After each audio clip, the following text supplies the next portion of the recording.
going to take a minute to just discuss basic manipulation and viewing of things in ITK-Snap. So you loaded your DICOM files, and by default you have 4 windows. The bottom left window, as we'll see in other videos, is where we can show the view of the 3D models and look at them from different angles and so forth.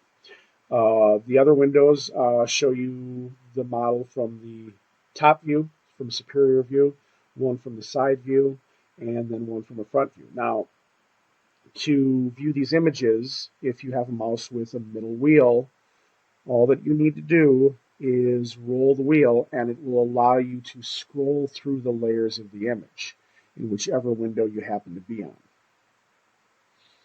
And quite frankly, this is the simplest and easiest way to do it.